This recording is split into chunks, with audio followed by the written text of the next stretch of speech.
आइए नजर करते हैं आज की खबर पर। दाहोद तालुका के छापरी गांव में गुलमोहर होटल में इंडिया अलायंस की बैठक आयोजित की गई। दाहोद जिला कांग्रेस कमेटी और दाहोद जिला आम आदमी पार्टी भारतीय ट्राइबल पार्टी द्वारा लोकसभा चुनाव को लेकर दाहोद तालुका के छापरी गांव में गुलमोहर होटल में बीएपी पार्टी की ओर से बैठक आयोजित की गई, जिसमें आम आदमी पार्टी कांग्रेस कार्यकर्ता शामिल हुए। भारत संगठन और आम आदमी पार्टी की बैठक में बड़ी संख्या में भारतीय ट्राइबल पार्टी और बीएपी पार्टी के कार्यकर्ता शामिल हुए। कांग्रेस पार्टी, भारतीय ट्राइबल पार्टी, बीएपी पार्टी में सभी पार्टियों ने मिलकर यह निर्णय लिया है कि आने वाले लोकसभा चुनाव में सब मिलकर भारतीय जनता पार्टी के खिलाफ लड़ेंगे और भारतीय जनता पार्टी के उम्मीदवार को हराएंगे।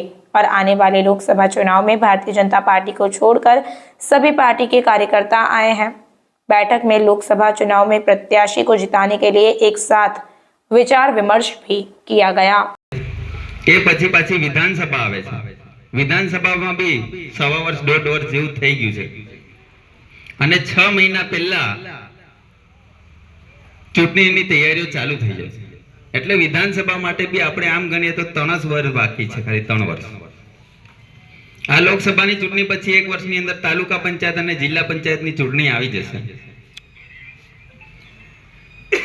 આપણી પાસે નથી તાલુકા પંચાયત, નથી જિલ્લા પંચાયત, નથી ધારાસભ્ય। આપણા વોટ શેર પણ વધારે છે, ભાજપ કરતા વોટ શેર વધારે છે। આપણને બંધારણ આપ્યું છે, નરેન્દ્ર મોદી સાહેબનો એક વોટ પડતો હોય તો એના વોટની જેટલી જ કિંમત છે એટલી ને એટલી સામાન્ય ગરીબ માણસ 2 જણા વોટ નાખે તો એની કિંમત બી એટલી જ। મોદી સાહેબનો એક વોટ હોય, ગરીબ માણસ 2 વોટ નાખે, 2 વોટ વાળા જીતી જાય। એટલે અમીરો અને ગરીબોની લડાઈ છે। જીતેંગે। હર્ષદભાઈને વિનંતી કરીએ ગઠબંધનની 2 વાતો કહી દો। હર્ષદભાઈ આયા છે આપણા કોંગ્રેસના પ્રમુખ, એટલે ગડગડાટ તાળીઓથી વધાવી લે। આભાર। બધા રામ રામ। આજે इंडिया गठबंधन કોણે પડેલો છે, પણ એનામાં તમન્ના છે કે આમ આદમી પાર્ટીને ક્યારે ટિકિટ મળે અને ક્યારે અમે કામે લાગીએ। કારણ કે અમારા જોડે જે ફોન આવતા હોય ને એનાથી જ ખબર પડે કે એમને ઘરે બેસવું ગમતું નથી અને કામ કરવું ગમે છે। તો આજે મને અહીંયા તમને જોઈને ખુશી એ પણ થાય છે કે અને વ્યવસાય શિક્ષક અને શિક્ષક એટલે એમના વક્તવ્યમાં તમને ચાણક્યની ભાષા જોવાય। ઓછા વાક્યોમાં પેલું કહેવાય ને કે તલવારના ઘા કરતા પેનનો ઘા ખૂબ મોટો હોય છે, એટલે એવી જ પેનની તાકાત ધરાવતા અને અનિલભાઈ कांग्रेस અને આમ આદમી પાર્ટી એક તો થઈ ગયા છે। આજની આ મીટિંગમાં ઉપસ્થિત નરેશભાઈ, દાહોદ જિલ્લાના આમ આદમી પાર્ટીના પ્રમુખ રાકેશભાઈ અને તમામનું નામ ન લેતા પરંતુ સમગ્ર મંચ અને મારી સામે બેઠેલા તમામ યોદ્ધાઓ, કાર્યકર્તાઓને મારા વંદન કરું છું, નમन કરું છું, અભિનંदन પાઠવું છું।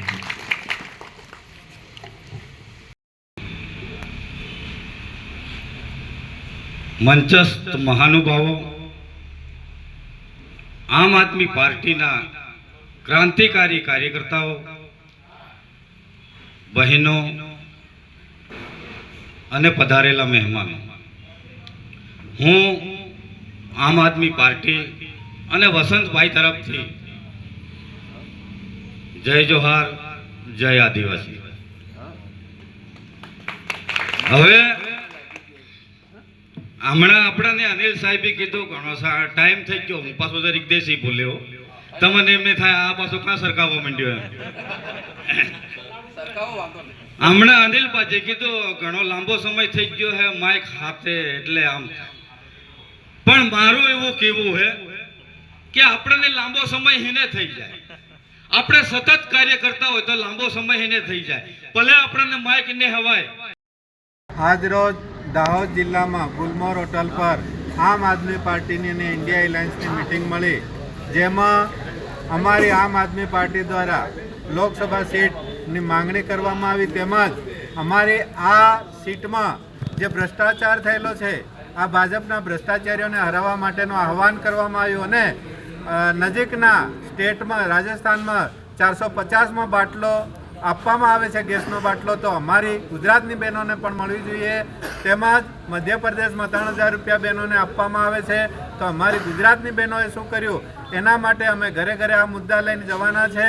સાથે સાથે આજ સુધી જે કર્મચારીઓ પેન્શન માટે લડત લડી રહ્યા છે તેમને આજ સુધી પેન્શન આપવા માટે ભાજપ કોઈ પણ લાલચ આપીને પેન્શન આપતી નથી અને બહાના કરીને વોટ લઈ લે છે અને ફરી પાછા બીજા સમયે ફરી પાછા માંગણી કરવા જાય છે. તો આ બધા તમામ મુદ્દાઓને લઈને અમે જન જન સુધી જવાના છે અને ભાજપના ભ્રષ્ટાચારીઓને હરાવવાના છે. આ લોકસભા દાહોદની છે, અમારી આમ આદમી પાર્ટી ઇન્ડિયા એલાયન્સ જીતવાની છે. આ દાહોદમાં 100% અમે ગેરંટી સાથે જીતવાના છે. આજે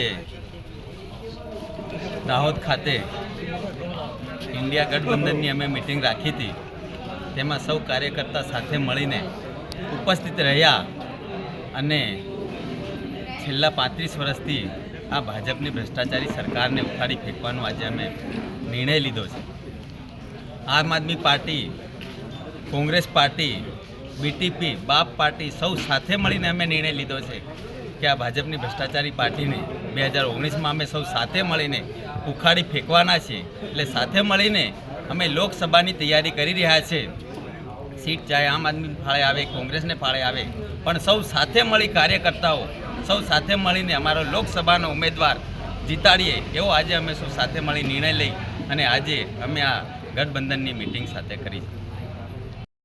આજ રોજ દાહોદ મુકામે આમ આદમી પાર્ટીની દાહોદ લોકસભા વિસ્તારની કાર્યકરોની મિટિંગ થઈ. મોટી સંખ્યામાં કાર્યકરો હાજર રહ્યા. અમારા લોકસભા ઇન્ચાર્જ શ્રી નરેશભાઈ, જિલ્લા પ્રમુખ રાકેશભાઈ અને બાકીના બધા જ અગ્રગણીઓ આજે કન્ટિન્યુઅસ 12 વાગ્યાથી 4 વાગ્યા સુધી અમે 4 કલાક મેરેથોન ચર્ચા કરી. એમાં અમારી માળખાકીય દરેક તાલુકાના સંગઠનની ચર્ચા થઈ. સાથે સાથે અમે આ લોકસભા બેઠક આમ આદમી પાર્ટીને ફાળે જાય એ માટે બધા કાર્યકરોની માગણીની લાગણી અમે અમારા પ્રદેશ, અમારા જે મોવડી મંડળ છે એમને જણાવીશું, એ માટે ખાતરી પણ આપી. સાથે સાથે અમે એ પણ તૈયાર છીએ કે આ આમ આદમી પાર્ટી અને કોંગ્રેસના ગઠબંધન સાથેની પણ આપણી વાત છે, ત્યારે આ પાર્ટી આ બેઠક આમ આદમીને જાય કે કોંગ્રેસને જાય, કોઈને પણ જાય, અમે સાથે રહીને ભાજપને હરાવવા માટે પણ કમિટેડ બન્યા છીએ. અમે ભાજપને હરાવવા માટે જે કંઈ કરવું પડે એ આજથી માંડીને જ્યાં સુધી ચૂંટણીનું રિઝલ્ટ ન આવે ત્યાં સુધી રાત દિવસ મહેનત કરીશું. આ બધા કાર્યકરોનો ઉત્સાહ જોતો મને એવું લાગે છે કે હવે ભાજપ ભગાવવાની વાત નહીં, ભાજપ ખરેખર ભાગી જ ગઈ છે, ભાજપ ક્યાંય દેખાતી નથી. એટલે અમે ભાજપને ભગાડીશું જ, પણ મૂળ એ કે આદિવાસી વિસ્તાર છે, આદિવાસી વિસ્તારનો મોટાભાગની જે કરોડો અબજોની ગ્રાન્ટ છે કાગળ પર વપરાય છે એ સૌ જાણે છે. કાગળ પરની જે વાત છે એ વાતને ઘર ઘર સુધી પહોંચાડીશું અને આ બેઠક જીતીશું. આ બેઠક કોઈને બી ફળવાય અમે સાથે રહીને લડીશું. આભાર સૌ.